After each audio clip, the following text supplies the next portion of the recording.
Chapter 3 Diagon Alley. Harry woke up early in the next morning. Although he could tell it was daylight, he kept his eyes shut tight.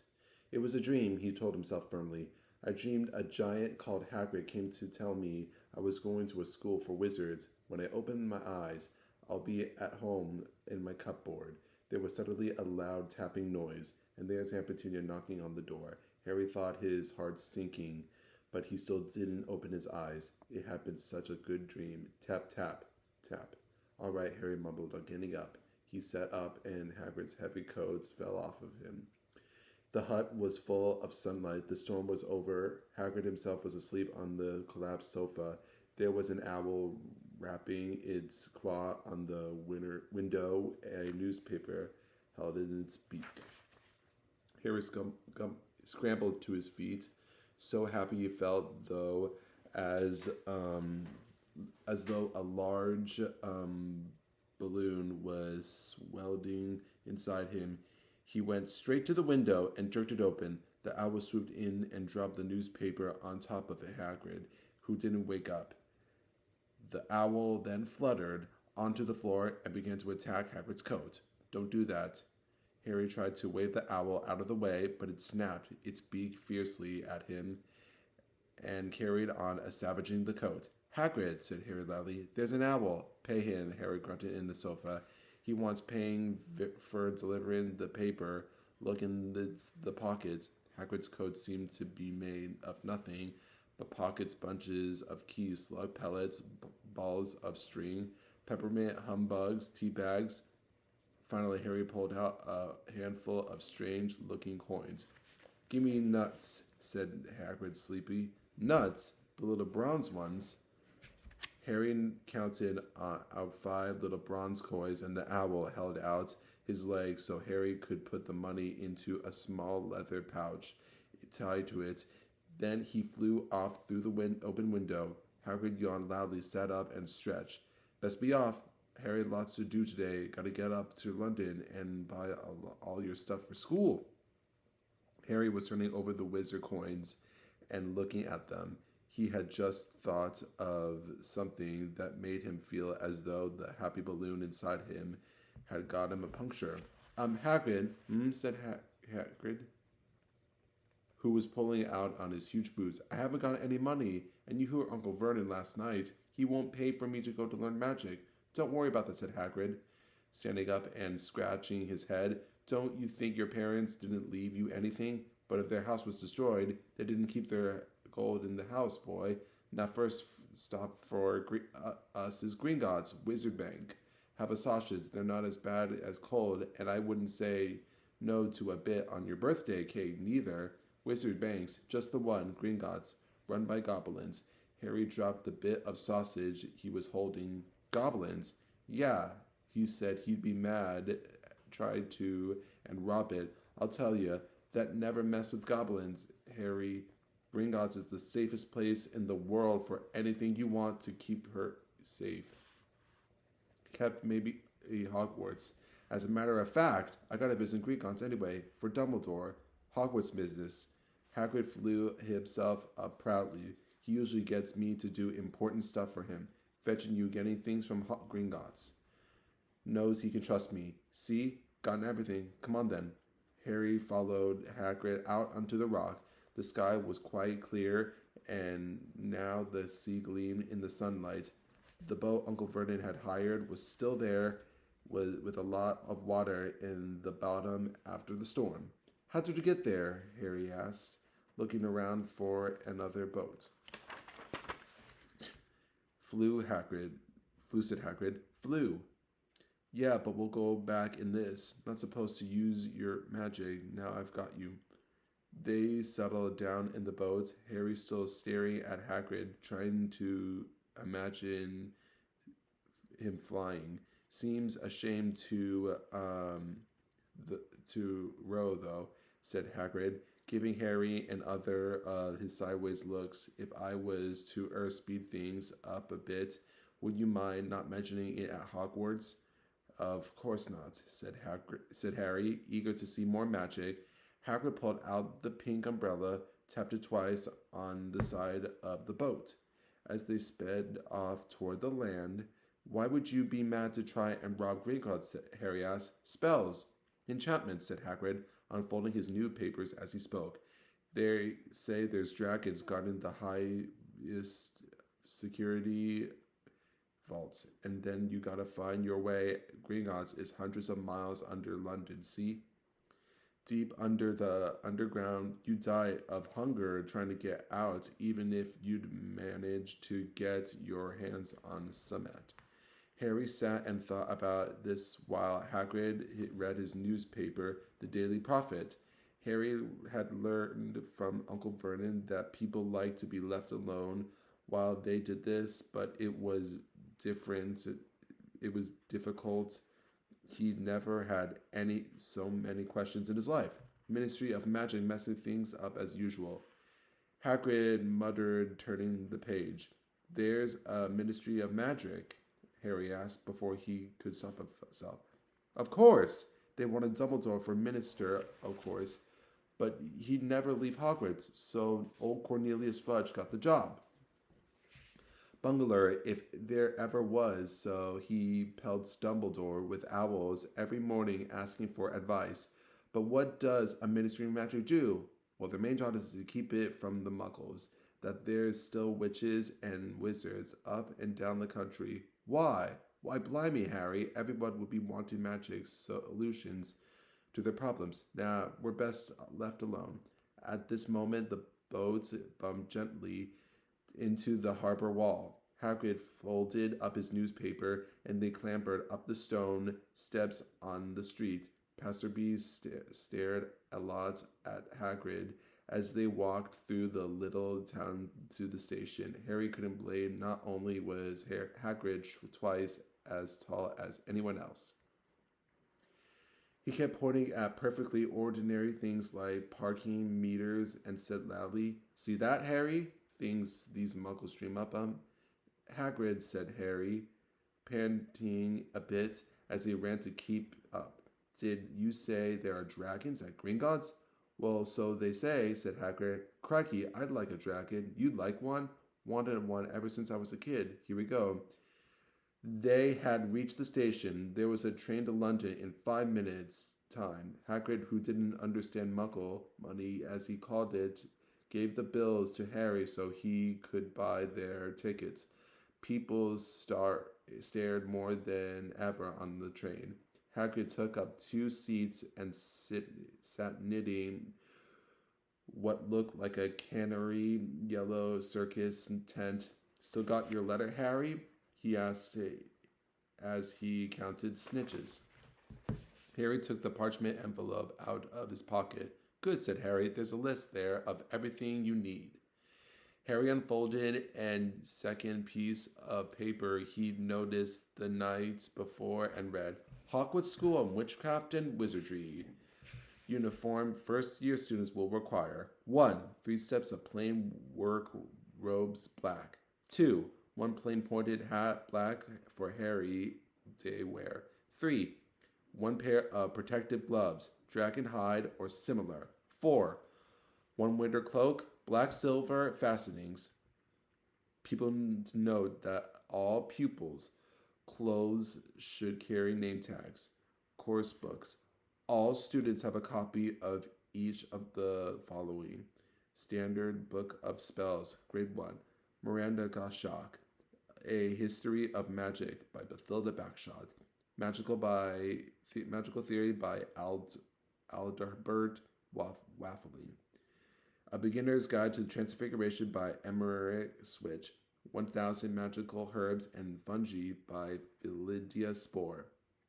Magical Draughts and Potions by Arsenis Jigger. Fantastic Beasts and Where to Find Them by Newt Scamander. The Dark Forces, A Guide to Self-Protection by Quentin Trimble. Other equipment, 1 wand, 1 cauldron, pewter standard size 2, 1 set glass of crystal phials, 1 telescope, 1 set brass scales.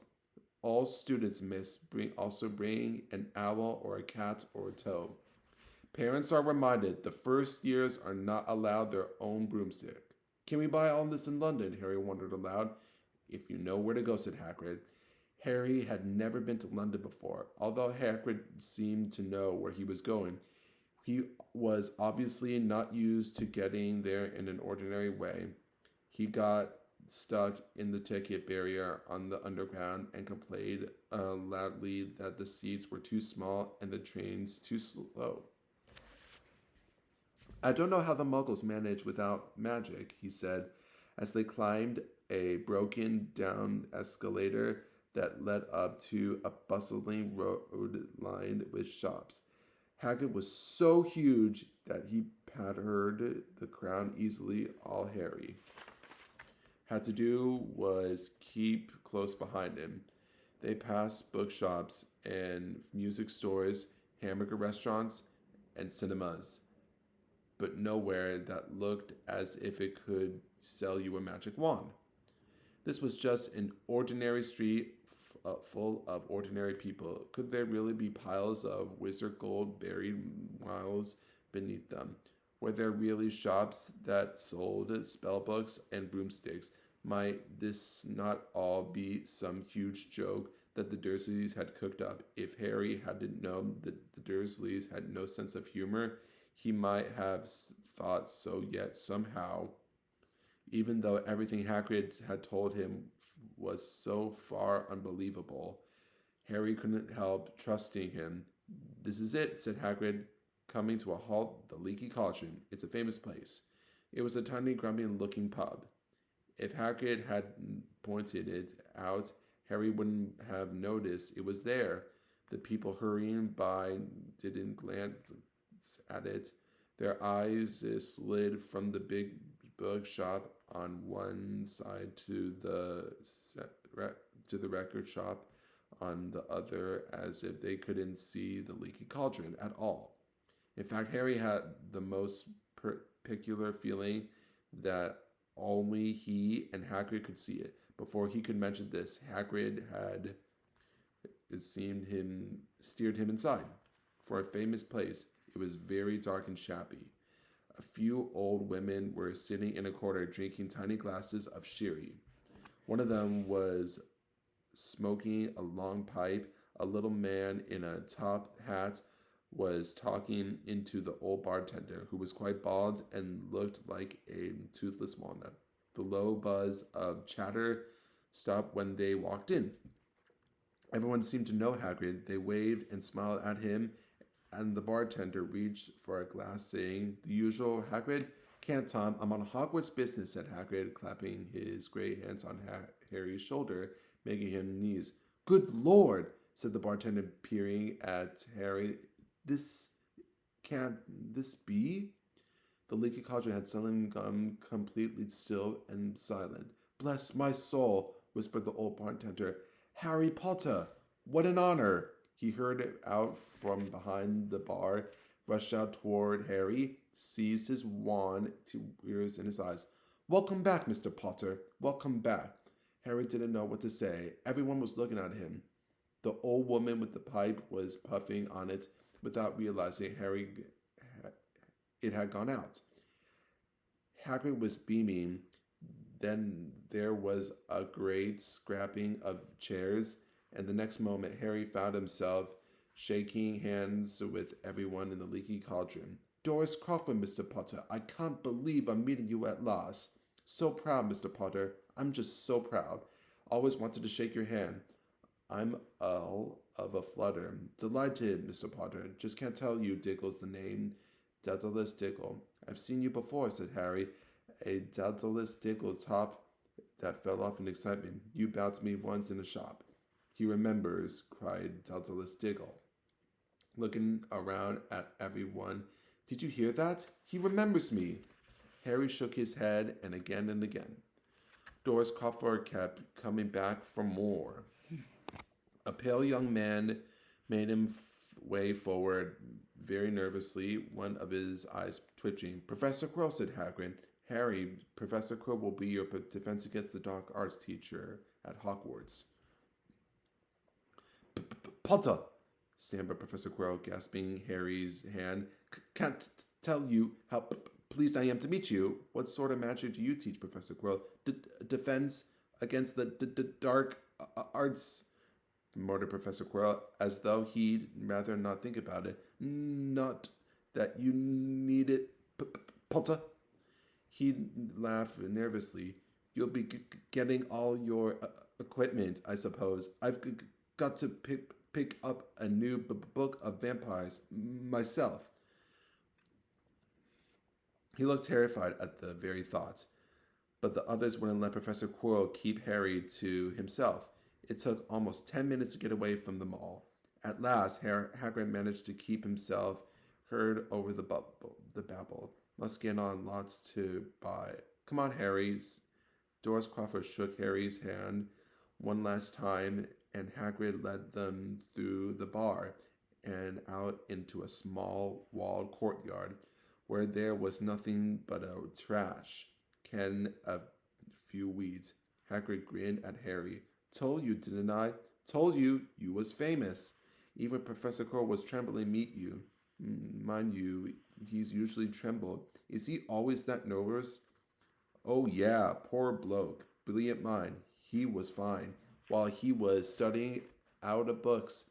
Then he took a year off to get first-hand experience. They say he met vampires in Black Forest, and they was a bit nasty, a bit trouble with a bag. Never been the same since. Scared of the students, scared of his own subject. Now where's me umbrella? Vampires, hags. Harry's hand was swimming. Hagrid, meanwhile, was counting bricks in the wall above the trash can. 3 up, 2 across, he muttered. Right, stand back, Harry. He tapped the wall 3 times with the point of his umbrella.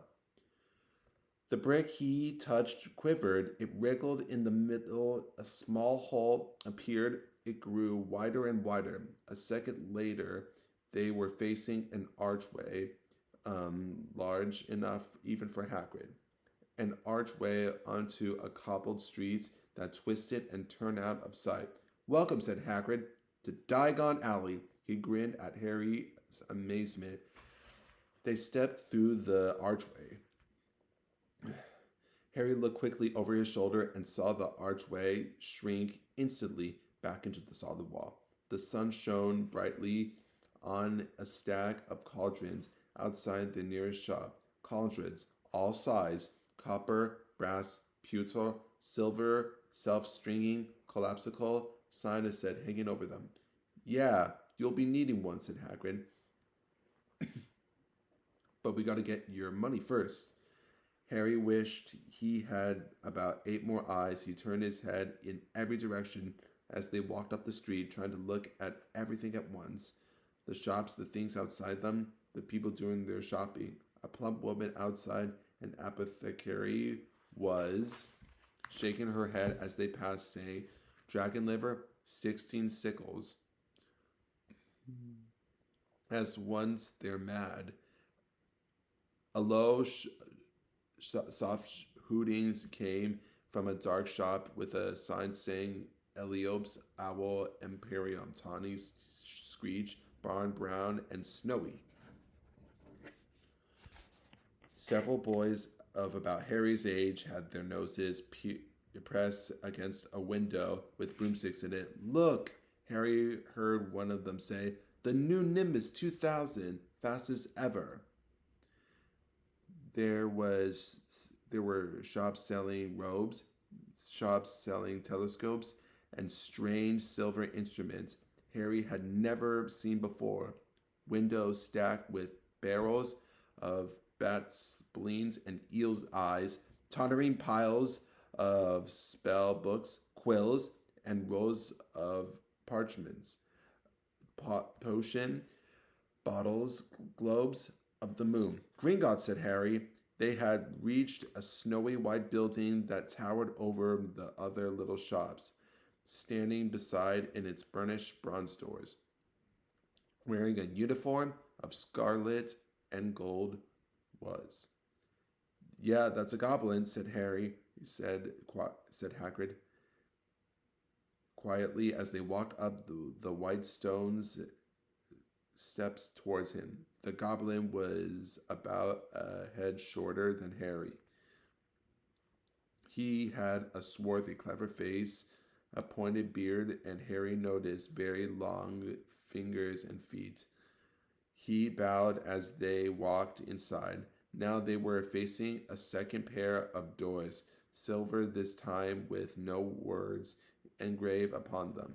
Enter the stranger, but take heed of what awaits the sin of greed. For those who take, do not earn, must pay most dearly in their turn. So if you seek beneath our floors a treasure that was never yours, thief, you have been warned. Be aware of finding more than treasure there.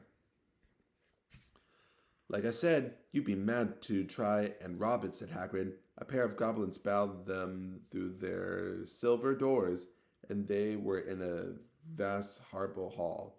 About 100 more goblins were sitting on high stools behind a long counter, scribbling in large ledgers, weighing coins in brass scales, examining precious stones through eyeglasses. There were too many doors to count leading off the hall, and yet more goblins were showing people in and out of these. Hagrid and Harry made for the counter. Morning, said Hagrid to free a goblin. We've come to take some money out of Mr. Potter's safe. You have his key, sir? Gotta hear somewhere else, said Hagrid. And he started emptying his pockets onto the counter, scattering a handful of moldy dog biscuits over the goblin's book of numbers. The goblin wrinkled his nose.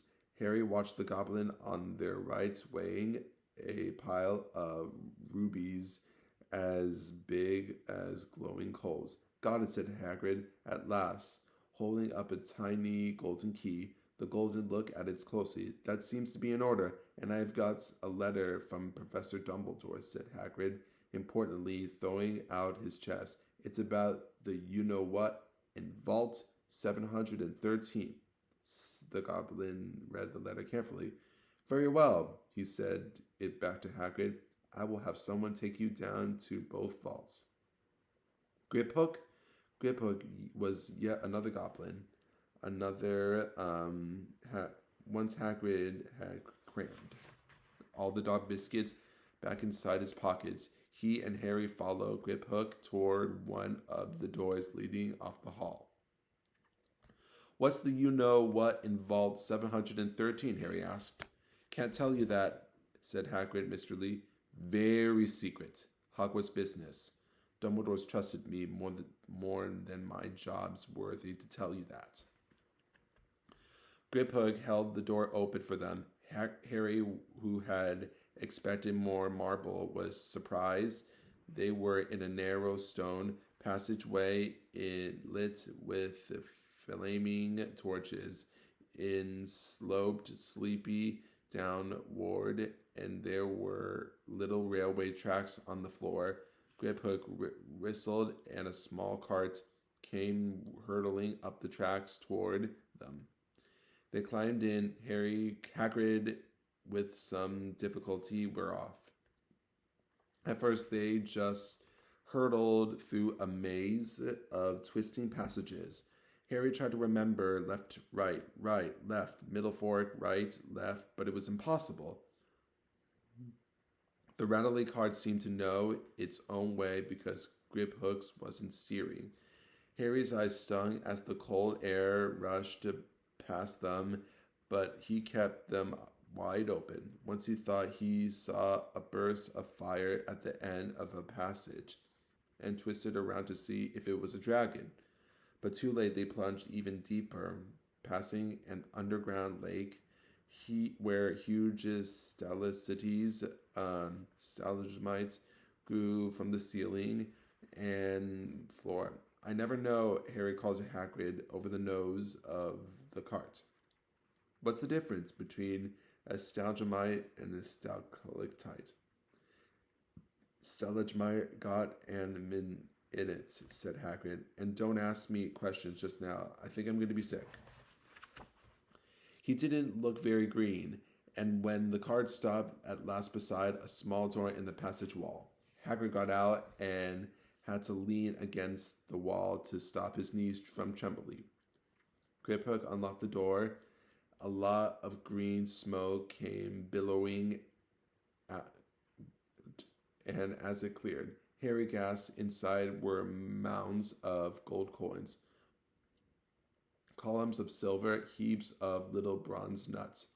All yours, smiled Hagrid. All Harry's. It was incredible. The Dursleys couldn't have known about this, or they'd have it for him was faster than blinking. How often they had complained how much Harry cost them to keep. And all the time there had been a small fortune belonging to him, buried deep under London. Hagrid helped Harry pile some of it into a bag. The gold ones are gallons, he explained. 17 silver sickles to a gallon and 29 nuts to a sickle. It's easy enough. Right, that should be enough for a couple of terms. We'll keep the rest safe for you. He turned to Griphook. Vault 713. Now please. And can we go more slowly? One speed only, said Griphook. They were going even deeper now and gathering speed. The air became colder and colder as they hurtled right round tight corners.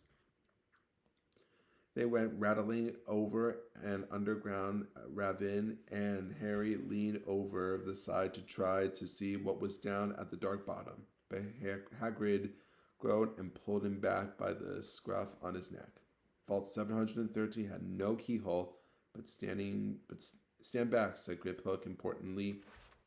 He stroked the door gently with one of his own fingers, and it simply melted away.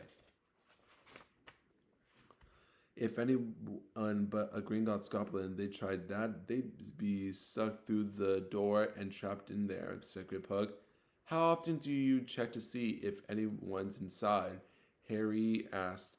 But once every 10 years, said Griphook with rather a nasty grin. Something really extraordinary had to be inside this top security vault. Harry was sure, and he leaned forward, eagerly expecting to see fabulous jewels as the very least, but at first he thought it was empty. Then he noticed a grubby little package wrapped up in brown paper lying on the floor. Hagrid picked it up and tucked it in deep inside his coat. Harry longed to know what was, but knew better than to ask. Come on, but back in this interferal cart, and don't talk to me on the way back. It's best if I keep my mouth shut, said Hagrid. One wild cart ride later, they'd stood blinking in the sunlight outside Gringotts. Harry didn't know where to run first. Now that he had a bag full of money, he didn't have to know how many gallons there were to a pound to know that he was holding more money than he had in his whole life, more money than even Dudley he had ever had. Might as well get your uniform, said Hagrid, nodding toward Madame Malkin's robes for all occasions. Listen, Harry, would you mind if I slipped out for a pick-me-up in the leaking cauldron? I hate them drinking Gringotts cards. He did still look a bit sick, so Harry entered Madame Malkin's shop alone, feeling nervous. Madame Malkin was a squat, smiling witch dressed all in mauve. Hogwarts, dear, she said, when Harry started to speak, got the lot that here, another young man being fitted up just now, in fact. In the back of the shop, a boy with a pale, portent face was standing a footstool with a second witch pinned up his long black robes. Madame Malkin stood Harry on a stool next to him. slipped on a long robe over his head and began to pin it to the right length. Hello, said the boy. Hogwarts too? Yes, said Harry. My father's next door buying my books, and my mother's up the street looking at wands, said the boy. He had a bored, drawling voice. Then I'm going to drag them off to looking at racing brooms. I don't see why first years can't have their own. I think I'll bully father into getting me one, and I'll smuggle in it somehow. Harry was strongly reminded of Dudley. Have you gotten your own broom? The boy went on. No, said Harry. Play Quidditch at all? No, said Harry again, wondering that what on earth Quidditch could be. I do. Father says it's a crime if I'm not picked to play more for my house, and I must say I agree. Know what house you'll be in yet? No, said Harry, feeling more stupid by the minute. Well, no one really knows yet until they get the year, do they? But I'll be in Slytherin. All our family have been imagined being in Hufflepuff. I think I'd leave, wouldn't you? Said Harry. He could say something a bit more interesting. I say I look at the man, said the boy, nodding toward the front window. Hagrid was standing there, grinning at Harry and pointing at two large ice creams to show he couldn't come in. That's Hagrid, said Harry, pleased to know something the boy didn't. He works at Hogwarts. Oh, said the boy, I've heard of him. He's sort of a servant, isn't he? He's the gamekeeper, said Harry. He was liking the boy less and less every second. Yes, exactly. I heard he's sort of a savage, lives in a hut on the school grounds, and every now and then he gets drunk, tries to do magic, and ends up setting fire to his bed. I think he's brilliant, said Harry coldly. Do you? Said the boy with a slight sneer. Why is he with you? Where are your parents? They're dead, said Harry shortly. He didn't feel like going into the matters with this boy. Oh, sorry, said the other, no, not sounding sorry at all. But they were our kind, weren't they? They were a witch and wizard, if that's what you mean. I really don't think they should let the other sort in, do you?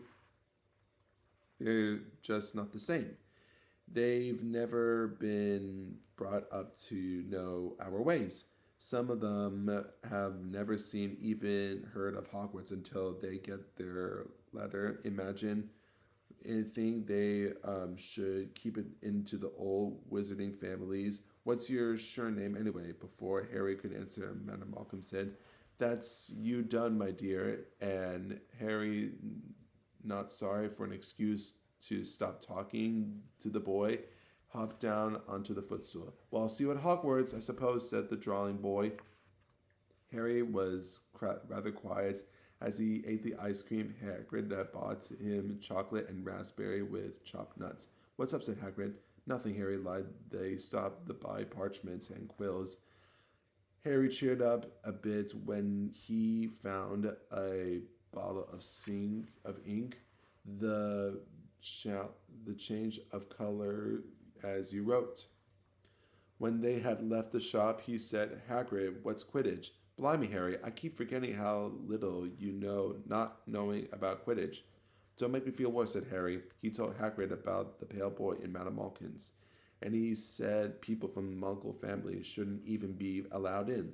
Your mom from a Muggle family, if he'd known you who were, he's grown up knowing your name if his parents are wizarding folk. You saw what everyone in the Leaky Cauldron was like when they saw you. Anyway, what does he know about it? Some, the best I ever saw were the only ones with magic in them in a long line of muggles. You look like your mom. Look what she had for a sister. So what is Quidditch? It's our sport. Wizard sport. It's like soccer. It's the muggle world. Everyone follows Quidditch. Played up in the air, on broomsticks, and their 4 balls, sorted hard to explain the rules. And what are Slytherin and Hufflepuff? Schoolhouses. There are 4. Everyone says Hufflepuffs are a lot of duffers, but I bet I'm in Hufflepuff, said Harry gloomily. Better Hufflepuff said than Slytherin, said Hagrid.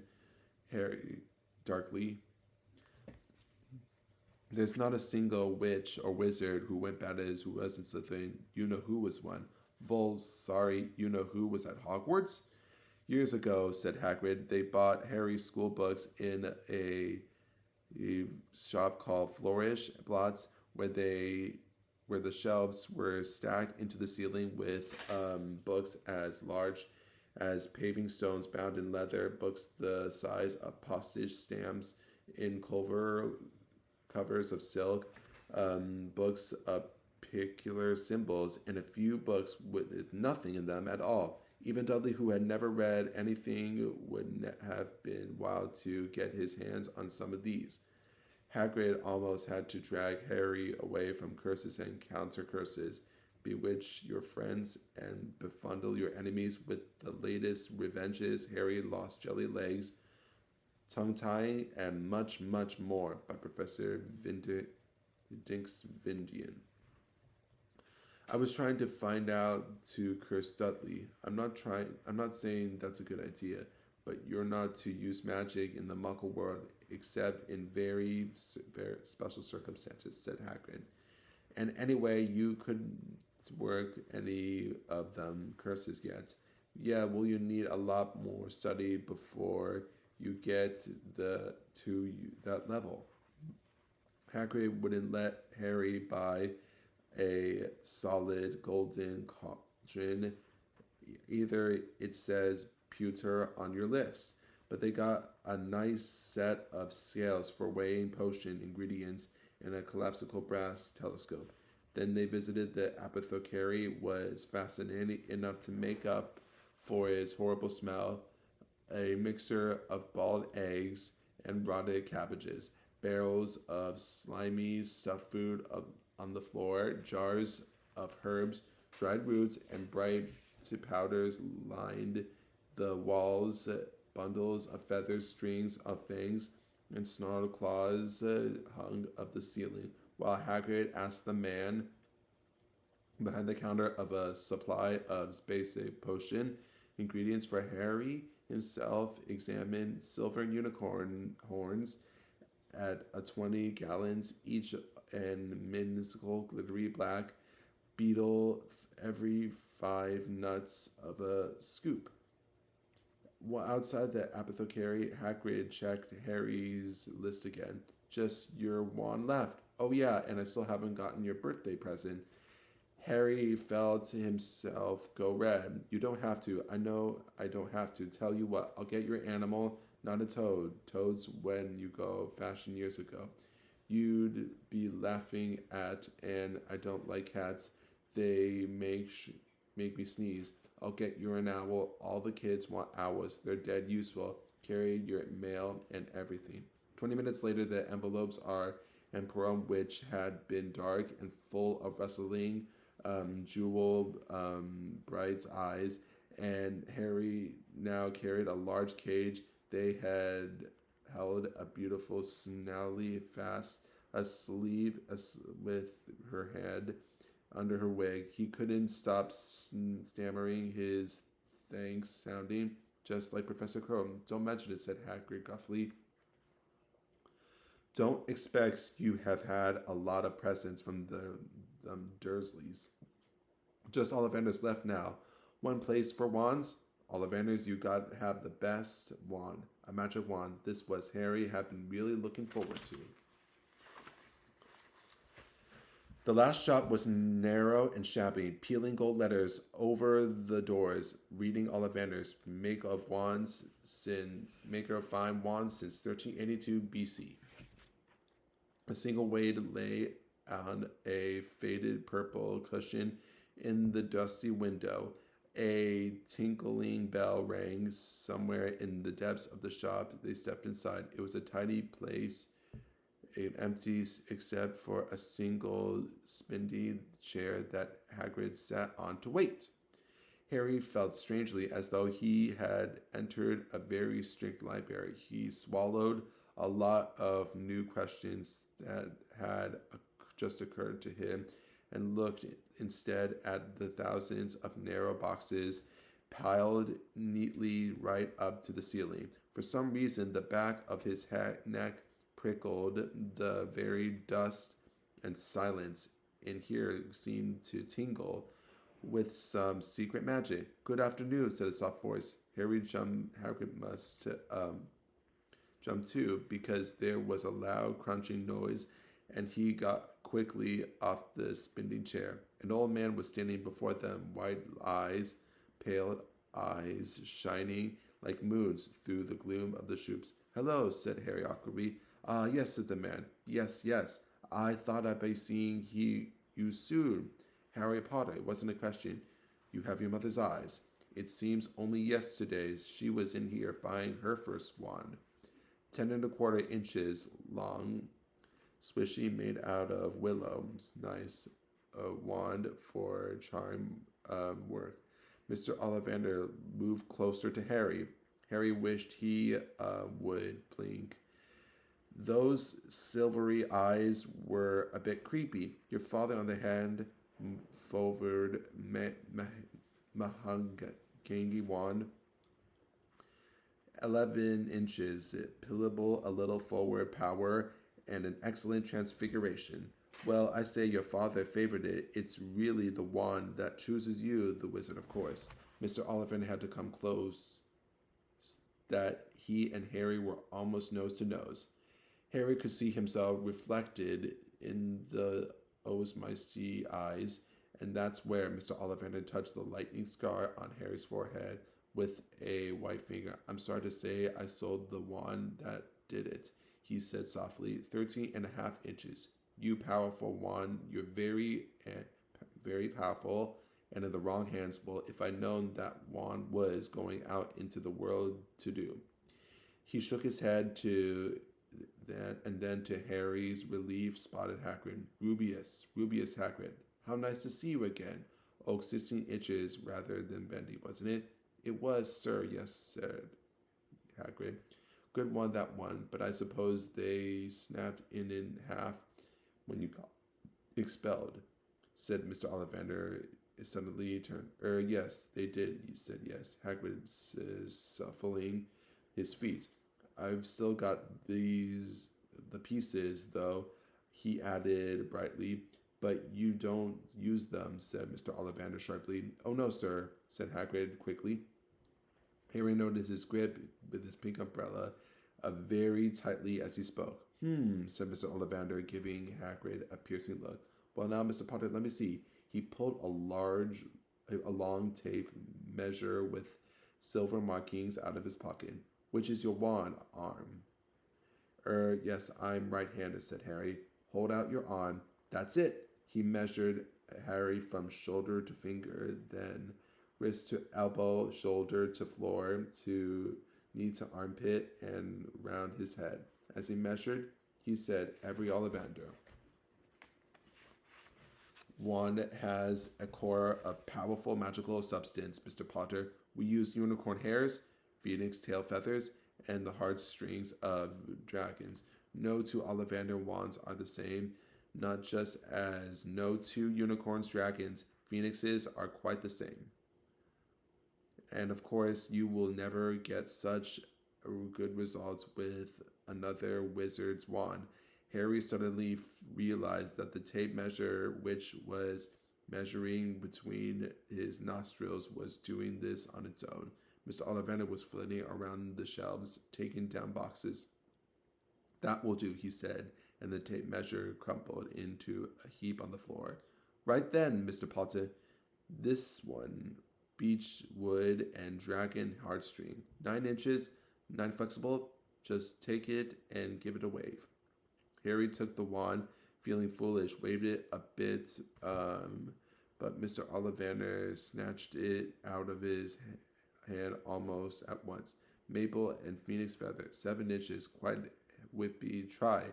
Harry tried, but he had hardly raised the wand when it too was snatched back by Mr. Ollivander. No, there, ebony and unicorn hair, 8 inches and half inches, springy. Go on, try it out. Harry tried and tried.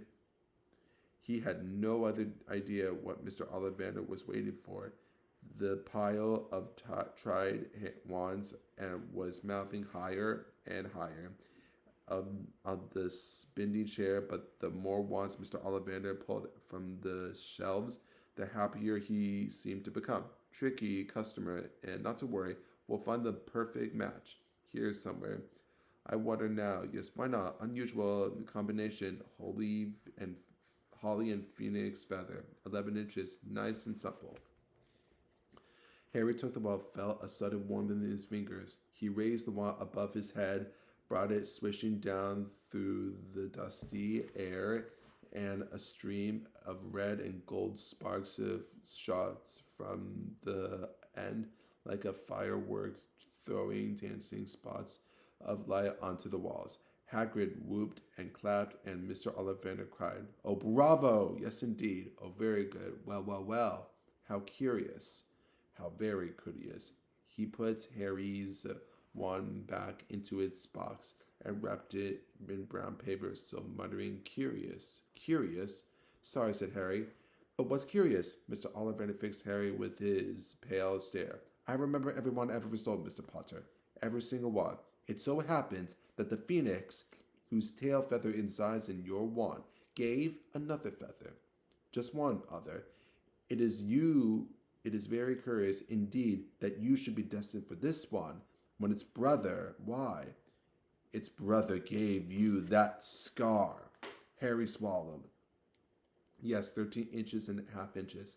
You curious indeed how these things happen. The wand chooses the wizard, Mr. Potter. Remember, I think we must expect great things from you, Mr. Potter. After all, he who must not be named did great things. Terrible, yes, but great." Harry shivered. He wasn't sure he liked Mr. Ollivander too much. He paid 7 gold gallons for his wand, and Mr. Ollivander bowed to them for a shot. The late afternoon sun hung low in the sky. Harry and Hagrid made their way down to Diagon Alley, back through the wall, back through the leaky cauldron, now empty.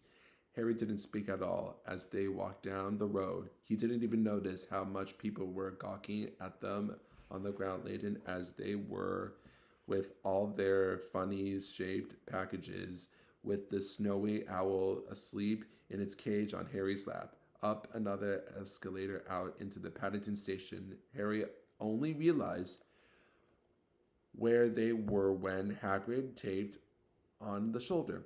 "Got time for a bite to eat before your train leaves," he said. He bought Harry a hamburger, and they sat on plastic seats to eat them. Harry kept looking around. Everything looked so strange. Somehow. "You all right? You're very quiet," said Hagrid. Harry wasn't sure he could explain. He just had the best birthday of his life, and yet he chewed his hamburger, trying to find the words.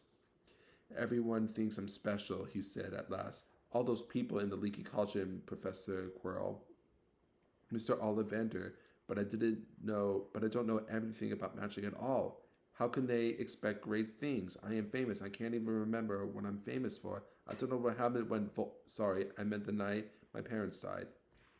Hagrid leaned across the table.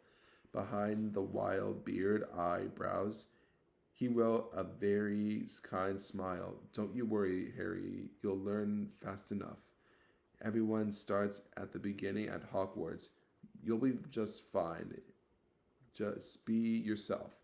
I know it's hard.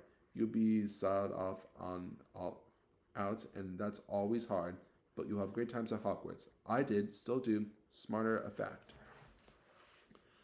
Hagrid helped Harry onto the train that would take him back to the Dursleys, then handed him an envelope. "Your ticket for Hogwarts," he said. "1st of September. King Dursley's across on your ticket. Any problems with the Dursleys, send me a letter with your owl.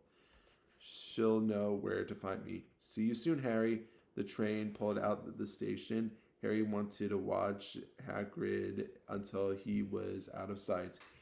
He rose in his seat, pressed in his nose against the window, but blinked, and Hagrid's gone.